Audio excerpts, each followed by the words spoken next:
Olá, concursandos, é uma satisfação estar aqui com vocês. Eu sou Gilberto Ligeiro e nós vamos tratar de contratos. Em especial, nós vamos hoje, obviamente, começar com a teoria geral dos contratos. Afinal de contas, nós precisamos estudar as preliminares, entender um pouquinho como funcionam os contratos, os seus conceitos, princípios, para que depois possamos entrar no estudo dos contratos em espécie propriamente dita. Então, é uma satisfação estar aqui e vamos lá. A teoria geral dos contratos, ou melhor, o estudo dos contratos, né, de um modo geral, e essa teoria geral nós vamos encontrar nos artigos 421 a 480. Na sequência, então, nós precisamos verificar como que essa teoria geral dos contratos está efetivamente localizada no nosso código. Para que você, concursando, possa estudar o direito civil e, em especial, os contratos, a partir da leitura dos dispositivos do Código. É muito importante, nessas primeiras fases dos concursos, especialmente nas provas objetivas, que você tenha conhecimento da lei, conheça os dispositivos do Código e possam acompanhar esses nossos encontros, essas nossas aulas a partir da leitura do Código. Então vamos lá. Nós temos aqui no Código Civil a teoria geral dos contratos localizada na parte especial, desculpem, aqui é parte especial do Código, e nós temos o livro 1 do Direito das Obrigações, dentro do livro 1 do Direito das Obrigações, o título 5 dos contratos em geral, e ali então os artigos 421 a 480. Muito bem, então vamos lá. Vamos trabalhar, em primeiro lugar, um conceito de contrato. É importante a gente, antes de mais nada, para trabalhar sobre um determinado instituto do direito e do direito civil, conhecê-lo. E a partir da sua definição, da sua conceituação, nós podemos então conhecê-lo melhor. Para isso nós temos algumas dicas, algumas informações que são essenciais. Quando nós colocamos aqui nesse slide que o negócio jurídico, que o conceito de contrato está intimamente relacionado ao negócio jurídico bilateral ou plurilateral, isso é fundamental. Sempre quando vocês pensarem em contrato, lembrem-se de negócio jurídico bilateral ou plurilateral. Primeiro detalhe. O segundo detalhe que é importante para vocês terem em mente o conceito de contrato é o fato dele se diferenciar dos atos unilaterais, portanto. E nós vamos entender por quê. E ainda, um outro aspecto que vocês precisam levar em consideração é a alteridade, sempre a presença de duas pessoas. Então vamos lá. Esses 3 pontos são fundamentais para nós entendermos o conceito de contrato. Por que que ele é um negócio jurídico bilateral ou plurilateral? Porque trata-se de um fato jurídico realizado por 2 ou mais pessoas. Por isso, então, bilateral ou plurilateral. Nesses contratos, então, nós temos manifestação de vontade dessas 2 ou mais pessoas. No caso dos atos unilaterais e não contratos unilaterais, como nós vamos ver, nesses casos dos atos unilaterais, há manifestação de apenas uma vontade. Por isso que não dá para conceituar contratos a partir dessa ideia. E quando nós falamos em alteridade, nós falamos justamente da necessidade dessas pessoas, 2 ou mais pessoas, estabelecendo direitos e deveres, obrigações recíprocas muitas vezes. Então nós podemos dizer que o contrato é um negócio jurídico bilateral ou plurilateral realizado no sentido de criar, modificar ou extinguir direitos, obrigações. Enfim, é esse o conceito aceito. E é o conceito que o legislador também trabalha no Código Civil. É importante vocês chamarem a atenção que, então, um exemplo comum, né, de negócio jurídico bilateral ou plurilateral é o contrato de compra e venda, no qual comprador e vendedor realizam e estabelecem esses negócios, e estabelecem direitos e obrigações. Muito bem. Vamos diferenciar, aproveitando o nosso slide, vamos diferenciar contrato de atos unilaterais.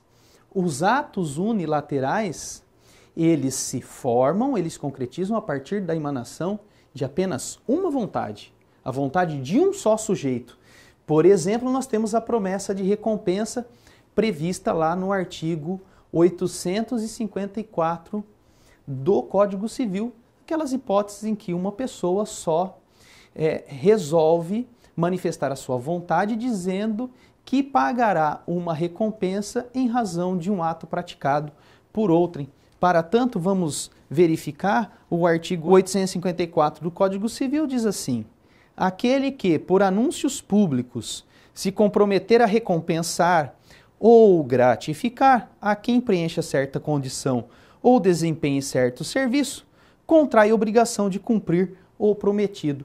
São aquelas situações em que o proprietário, o dono de um animal de estimação, acaba perdendo, ou o seu animalzinho, ele acaba fugindo e o dono então promete recompensar quem achar e devolver o bichinho em razão dessa perda, enfim, do animal ter desaparecido. Essa é uma promessa de recompensa e é um ato unilateral que depende só da vontade de uma pessoa.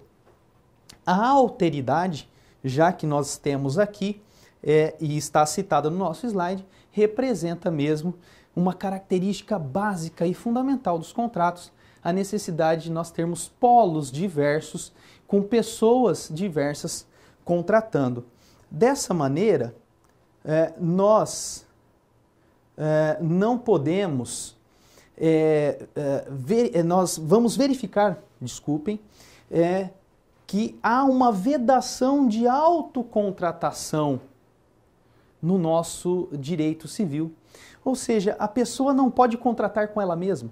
Se é assim que nós podemos efetivamente dizer.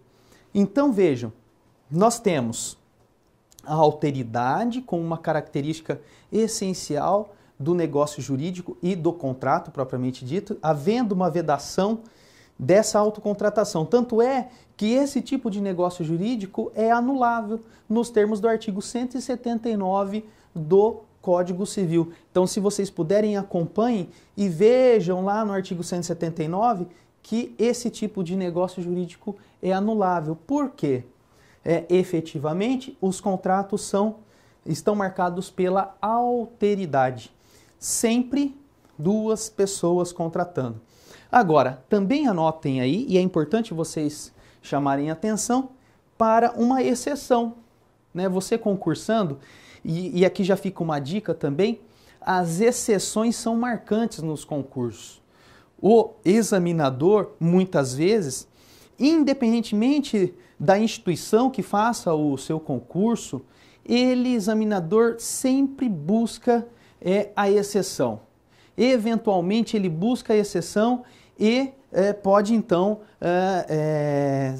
quem souber efetivamente a exceção, quem estiver atento à exceção, pode acertar a questão sem dúvida alguma. Então, nós temos aqui uma exceção à alteridade ou à vedação da autocontratação a partir, por exemplo, do mandato em causa própria, previsto lá no artigo 685 do Código Civil. Aquelas situações em que o mandante confere poderes ao mandatário para negociar com terceiros, por exemplo, a venda de um imóvel, mas também concede poderes para o próprio mandatário comprar a coisa. Então, na verdade, há uma contratação em causa própria. Nesse caso, a partir do artigo, por exemplo, do artigo 685, fica aí mais uma vez a dica, é importante, acompanhe a lei, porque a maioria das questões pedem a lei, especialmente nas primeiras fases dos concursos. Vejamos, conferido o mandato com a cláusula em causa própria, a sua revogação não terá eficácia, nem se extinguirá pela morte de qualquer das partes, ficando o mandatário dispensado de prestar contas e podendo transferir para si os bens móveis ou imóveis objeto do mandato, obedecidas formalidades legais. Então vejam, o legislador no artigo 685, ele autoriza, né, e nesse caso como exceção, a autocontratação como forma de exceção, então, à alteridade. Muito bem, concursando, vamos continuar, né? Nós já temos o conceito, nós já trabalhamos o conceito, vocês já sabem como conceituar o contrato, os contratos, e nós precisamos, então, identificar uma classificação dos contratos. Concursando, nós estamos numa maratona. O concurso é uma verdadeira maratona. Quem estiver bem preparado, quem estiver fazendo bons exercícios todos os dias, sem dúvida alguma, vai chegar ao final com fôlego. Isso significa vai chegar preparado e bem preparado. No caso dos contratos, esse preparo passa pelo entendimento da sua classificação. Um dos exercícios necessários para chegar ao final dessa maratona concursando é justamente conhecer um pouquinho sobre a classificação dos contratos. Nos exames, nas provas, nos concursos, sempre esses nomes aparecem e nós então devemos estar atentos. Então vamos lá trabalhar um pouquinho com a classificação dos contratos. Vejam, nós não vamos trabalhar com critérios. Apesar de que os critérios são muito importantes para qualquer classificação, nós vamos procurar dar ênfase aos nomes. E dando ênfase aos nomes nessa classificação, nós vamos procurar então memorizar esses nomes e marcar os exemplos. A partir desses nomes eu tenho certeza que isso pode ajudar muito cada um de vocês. Tá? Então vamos lá. É importante que a gente também destaque, concursando, que existem várias classificações, né? Os autores, né, os doutrinadores, eles classificam de várias formas. Nós escolhemos as principais formas, os principais nomes, aqueles que normalmente são objeto de questionamento. Então vamos lá, venham comigo, vamos primeiramente para os chamados contratos unilaterais. São aqueles contratos, concursandos, que conferem direitos a apenas uma das partes. A apenas uma das partes. Vejam, no caso da doação, a doação, ela confere direito apenas ao donatário. Então, o contrato unilateral depende apenas da vontade do doador. Ele quem deve doar, só depende da vontade dele. Muito bem. Então, nesse caso, nós temos contratos em relação ao qual depende de apenas uma vontade. Mas, de outro lado, nós temos um beneficiário, que é o donatário. Muito bem. No segundo caso, nós temos os chamados contratos bilaterais ou sinalagmáticos. Esse nomezinho precisa ser praticamente decorado. Nós não podemos esquecer. Normalmente nas provas e nos concursos, os examinadores pedem.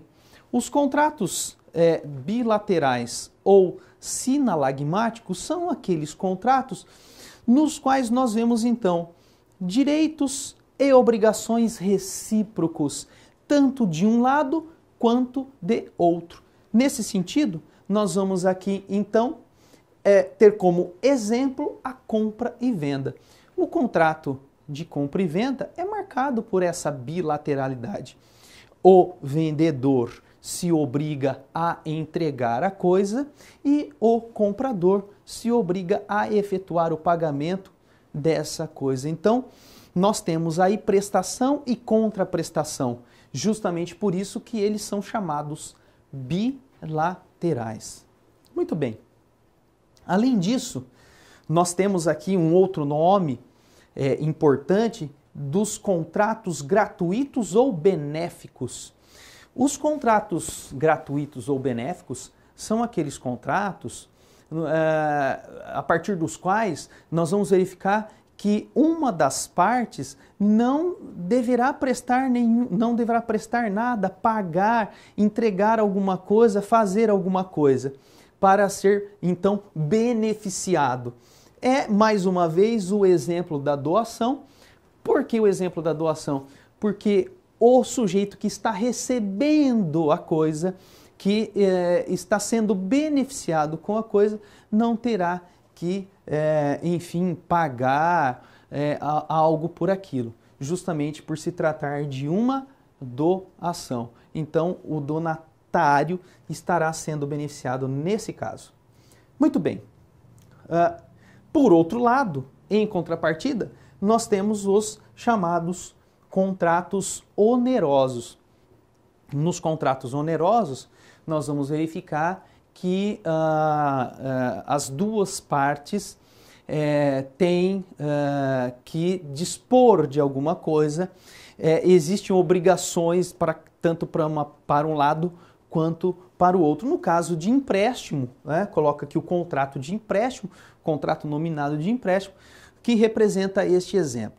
Vejam, aquele que empresta o dinheiro, aquele que entrega o dinheiro em empréstimo tem essa obrigação, e por outro lado, aquele que recebe o dinheiro e que deverá no futuro devolver essa quantia conforme os termos contratuais, com juros, correção monetária, enfim, ele também tem essa onerosidade.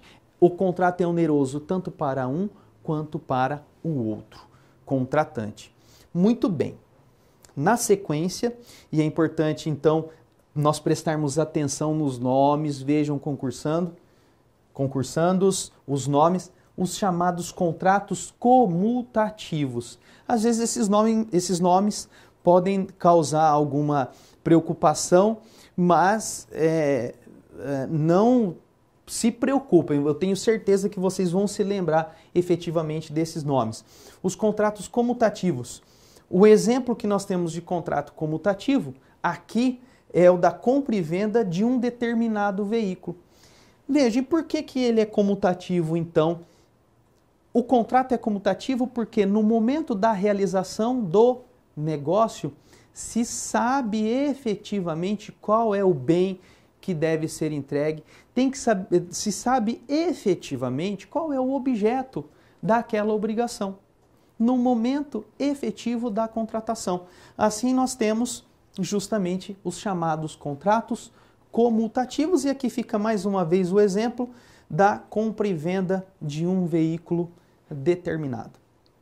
Muito bem, vamos lá, seguindo nessa nossa maratona, os contratos chamados aleatórios. Vejam, os contratos aleatórios são assim chamados por quê? Na verdade, nós temos aqui, concursando, uma palavra que nos ajuda a entender, que é alea. Alea, vocês podem chamar atenção aí nas anotações de vocês, é uma palavrinha que significa sorte. Como alea jacta est, que vocês já ouviram falar, concursantes, né? A sorte está lançada. Então, os contratos aleatórios são aqueles contratos que dependem da sorte, dependem não depende exclusivamente da vontade, depende de outros fatores. Então, os contratos aleatórios, por exemplo, podem ser representados por uma compra e venda de uma safra futura. E vejam, eu fiz questão, né, de chamar a atenção aqui, concursando, né? No caso da safra futura, o preço será pago se a safra existir ou não. Pouco importa se a safra existir ou não. Se o evento efetivamente acontecer ou não. Então, concursando, nesse caso, a sorte está lançada a partir do momento que se faz o negócio, né? Então, é importante vocês chamarem atenção para esse contrato, e a partir do nome fica mais fácil. Alias significa sorte. A sorte está lançada para esse contrato, concursando. Ainda nós temos os contratos típicos e os contratos ou atípicos. Vejam, esses itens aqui, o 7º e o 8º, são itens que muitas vezes são objeto de questionamento nas nossas provas e nos nossos concursos. Isso é merecedor de destaque, não é à toa que estou aqui colocando em vermelho para vocês chamarem a atenção também, concursandos. Vejam, os contratos típicos ou nominados são aqueles contratos que efetivamente têm nome e que assim estão previstos pelo legislador no Código Civil. São assim denominados típicos ou atípicos e apresentam muitas vezes uma forma ali prevista pelo legislador. No caso dos contratos atípicos ou inominados, o que nós vamos ver, concursando? Nós temos hipóteses de contratos abertos, de se realizar qualquer tipo de negociação de forma inominada. Nós trazemos aqui um exemplo, chamem atenção, eu vou sublinhar aqui também, concursando, o contrato de hospedagem. O contrato de hospedagem, concursando, ele, apesar de não ter uma regulamentação tão específica no código, ele é um tipo de negócio realizado todos os dias e que, apesar de não ter esse nome específico, é considerado um contrato. Vejam, concursandos, aqui nós já aproveitamos para falar de um tema bastante interessante que pode ser objeto de questionamento no concurso. Os contratos, eles são típicos ou atípicos porque justamente a vontade das partes, ela prevalece sempre. Então as partes podem contratar sempre e de forma aberta, conforme, desde que sejam observados os ditames legais, né? Nós não podemos ferir o direito do outro a partir dos contratos, mas então nós temos uma liberdade ampla e atípica para contratar. Diferente, por exemplo, concursando, e isso é uma diferença em relação aos direitos reais, importante, que sempre é questionado eventualmente nos concursos, diferente dos direitos reais, que são normalmente típicos, são taxativos. Os direitos reais existem lá existem porque há uma vontade do legislador e o legislador os cria. Nós não podemos, em tese, a vontade das partes não podem, em tese, construir direitos ou constituir ou criar, melhor dizendo, direitos reais. Diferente dos direitos pessoais, patrimoniais pessoais nos contratos, que nós temos uma ampla liberdade e uma atipicidade marcante. Lembrando também, concursando, que nós estamos falando de contratos e quando nós falamos lá do nosso conceito, ele está relacionado à criação, à modificação e extinção de direitos patrimoniais. Nós estamos falando de direitos patrimoniais e por isso então nós temos toda essa classificação e falamos também sobre essa diferenciação entre direitos pessoais, obrigacionais e direitos reais a partir da sua atipicidade ou não. Tá? Vale a pena a gente chamar atenção para isso daí. Muito bem, concursando, dando aquela respirada, mas seguindo em frente. Vamos lá.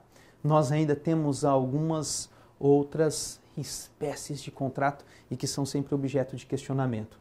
Vejam, nós temos aqui os chamados contratos principais. O contrato principal é aquele que não precisa de nenhum acessório e que vale por si e todos os direitos e obrigações estão nele. Então vejam, a locação de um imóvel urbano, tudo está ali definido, a locação em si é o contrato principal. Por outro lado, é importante vocês chamarem atenção para, eventualmente, os chamados contratos acessórios. Os acessórios são aqueles contratos que contêm, por exemplo, garantias. No caso do próprio contrato de locação, a fiança é um contrato acessório à obrigação. No caso também, por exemplo, de uma garantia real, uma garantia hipotecária, a garantia é acessória em relação ao principal. Chamem atenção para isso daí também, concursandos, e para essa classificação em torno dos chamados contratos principais e contratos acessórios. Muito bem, concursando, vamos lá, os chamados contratos reais. Os contratos reais, eles se definem a partir da necessidade de entrega da coisa, da necessidade da entrega da coisa para o aperfeiçoamento do contrato. Por isso que eles são chamados contratos reais. Os contratos reais são assim chamados, concursão, olha uma setinha aqui, porque reais vem de res, do latim, res, que significa justamente coisa. Ok? Então vejam, os chamados contratos reais se aperfeiçoam com a entrega efetiva da coisa. O exemplo que nós trouxemos aqui, concursando, é o do comodato. O comodato, que é mesmo? Vamos pensar, vamos relembrar, o comodato nada mais é do que um empréstimo gratuito de coisa. E aí então, só no momento em que há efetivamente a entrega da coisa, que haverá o aperfeiçoamento do contrato. Muito bem, vamos lá, nós estamos já encerrando a nossa primeira parte da teoria geral dos contratos e dessa classificação. E aí nós temos então, concursando, os chamados contratos não solenes. O que são os contratos não solenes? São justamente aqueles contratos que não exigem uma forma solene prevista pelo legislador. É um contrato mais simples, que para o seu aperfeiçoamento não são necessárias formalidades. Então nós temos aqui como exemplo a compra e venda de um livro. Um simples compra e venda de um livro, nós vamos a um sebo, a livraria, e realizamos esse contrato, inclusive verbalmente. Podemos fazer também contratualmente, mas não há, por escrito, melhor dizendo, mas não há essa necessidade. Por outro lado, nós temos os solenes. Os contratos solenes são aqueles que só se aperfeiçoam, só terão validade se observadas, então, essas determinações do legislador. O exemplo que nós trazemos aqui é justamente o contrato de compra e venda de um imóvel de valor superior a 30 salários mínimos. Nas hipóteses de compra e venda de um imóvel de valor superior a 30 salários mínimos, há necessidade de se lavrar uma escritura pública. O artigo 108, vamos lá no artigo 108 do Código Civil, nós vemos perfeitamente essa exigência, concursando. Vejam lá, não dispondo a lei em contrário, a escritura pública é essencial à validade dos negócios jurídicos que visem a constituição, transferência, modificação ou renúncia de direitos reais sobre imóveis de valor superior a 30 vezes o maior salário mínimo vigente no país. Então, a própria lei, o artigo 108, diz que, nesse caso, acima de 30 salários mínimos, a compra e venda do imóvel deverá ser lavrada. Escritura pública é a solenidade a ser observada, até porque a escritura pública é lavrada perante o tabelião de notas concursando. Então vamos aqui encerrar com o famoso contrato de adesão. O contrato de adesão, que é uma espécie contratual muito importante para nós, para o nosso dia a dia, e por isso também sempre objeto de questionamento nos concursos e nas provas. O contrato de adesão é nada mais do que um contrato cujas cláusulas estão previamente prontas e que não há possibilidade dos contratantes discutirem, principalmente aquele que está aderindo. O Código de Defesa do Consumidor regulamenta de forma muito mais precisa os contratos de adesão. É importante que vocês chamem atenção para isso. E o exemplo que nós trazemos aqui do contrato de adesão são os contratos de plano de saúde, os contratos bancários, enfim. Mas nós vamos ter a oportunidade de falar de forma mais precisa sobre os contratos de adesão lá para frente. Concursandos, é isso aí. Vamos continuar nessa maratona e depois a gente volta com mais contratos.